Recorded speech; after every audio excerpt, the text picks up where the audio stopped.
The midnight subway platform was nearly deserted as the final train of the night approached. The harsh fluorescent lights flickered occasionally, casting intermittent shadows across the grimy tiles where exhausted late-night workers waited to go home. Victoria Sterling adjusted her white blazer and checked her phone for the 100th time that evening. At 41, she was the founder and CEO of Sterling Pharmaceuticals, a company she had built over 15 years into a leader in affordable medication manufacturing. Tonight, she was returning from a congressional hearing where she had testified about drug pricing reform, and the stress of being in the public eye weighed heavily on her. Down the platform stood Daniel Rivera, 36 years old, wearing a Navy maintenance jumpsuit with his company's logo on the back. His hands showed the calluses of someone who worked with tools every day, and his eyes carried the exhaustion of a man who had just finished a double shift repairing HVAC systems so he could afford his daughter Sophia's upcoming surgery. The attack happened without warning. A disturbed man who had been lurking in the shadows suddenly rushed at Victoria, shoving her hard toward the platform edge while trying to grab her expensive leather bag. Victoria stumbled, her heel catching on the platform edge, and she fell backward toward the tracks. She managed to grab the platform lip with one hand, her body suspended over the gap as the train's headlights appeared in the tunnel. Her attacker had already fled up the stairs, leaving her dangling. "Please!" Victoria screamed, her voice breaking with terror. "Don't leave me here alone! Somebody help me!" The few other people on the platform scattered in fear, some running for the stairs, others freezing in shock. But Daniel didn't hesitate.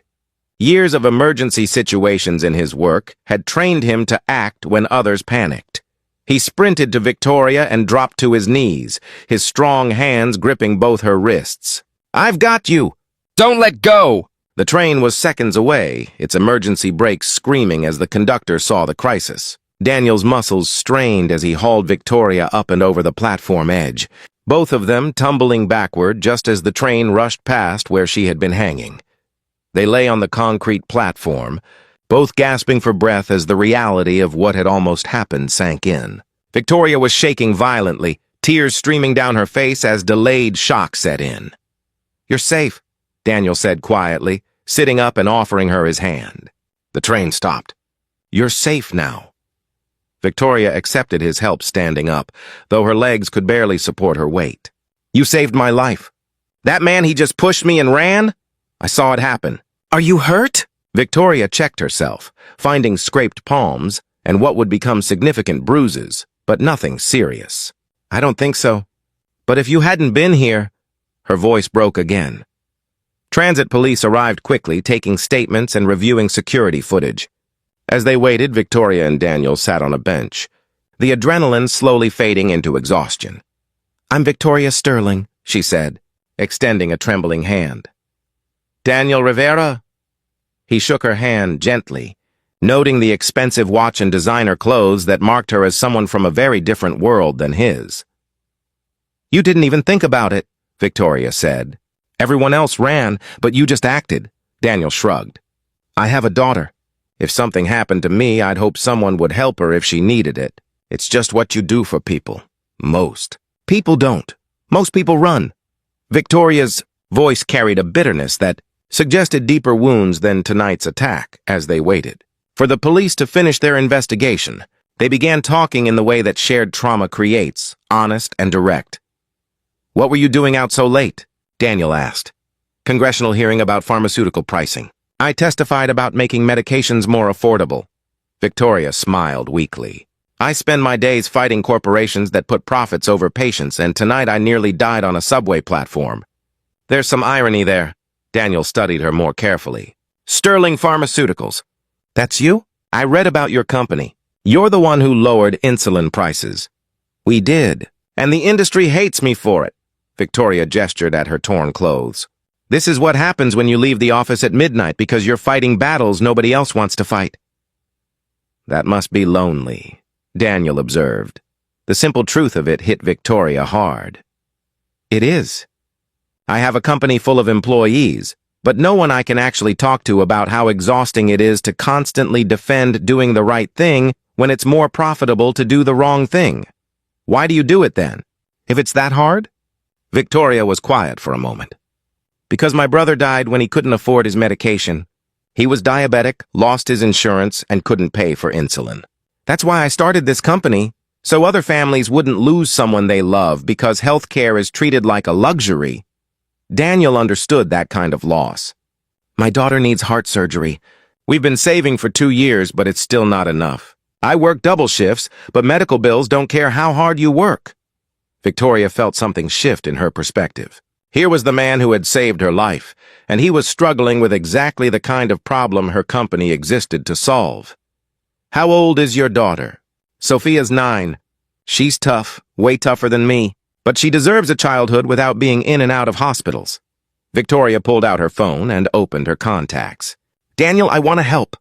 Not as charity, but because this is exactly why I do what I do. Let me connect you with our medical assistance program. We work with pediatric hospitals to help families afford necessary procedures. Daniel looked uncomfortable. I can't take your money.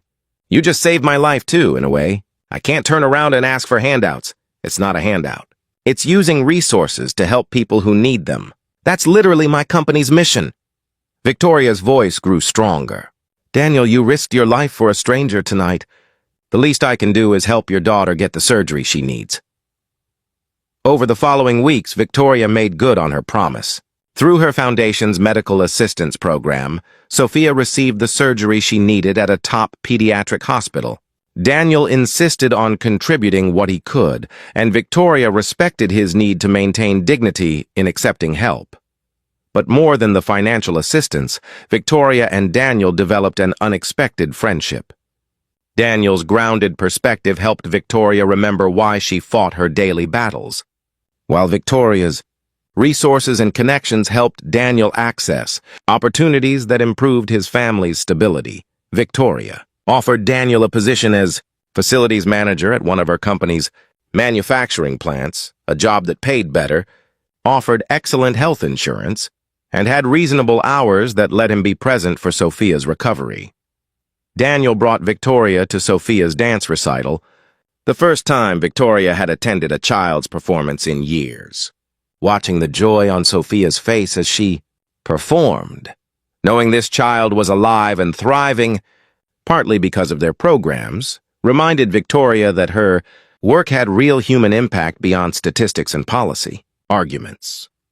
6 months after the subway incident, Victoria gave a speech at a medical conference, and she did something she rarely did. She told a personal story. 6 months ago, a stranger saved my life on a subway platform, she began. He didn't know who I was, didn't know if I could repay him, didn't even think about whether helping me might put him in danger. He just saw someone who needed help and acted. She paused, looking out at the audience of healthcare professionals. That man taught me something crucial, that the reason we do this work isn't about corporate strategy or market share. It's about being the person who steps forward when someone needs help. It's about building systems where people don't have to choose between their health and their financial survival. In the audience, Daniel sat with Sophia, watching Victoria speak. The subway platform where they had met seemed like another lifetime now. Though the bond forged in those terrifying moments remained, the CEO who had begged not to be left alone had learned that asking for and accepting help required different kinds of courage than running a company. And the single father who had stepped forward without hesitation had discovered that heroism came in many forms, including accepting assistance that helped his daughter thrive. Thank you for listening to this story about how crisis moments reveal character and create unexpected connections that change lives. If this tale reminded you that we never know when choosing to help others might transform not just their lives, but our own, please like this video, share it with someone who believes in the power of compassion, and subscribe for more stories about the courage to both give and receive help. We'd love to hear in the comments about times when strangers became important parts of your life, or when accepting help required courage. Remember, being willing to help others and being willing to accept help both require strength, and the strongest communities are built on mutual support rather than isolated self-sufficiency.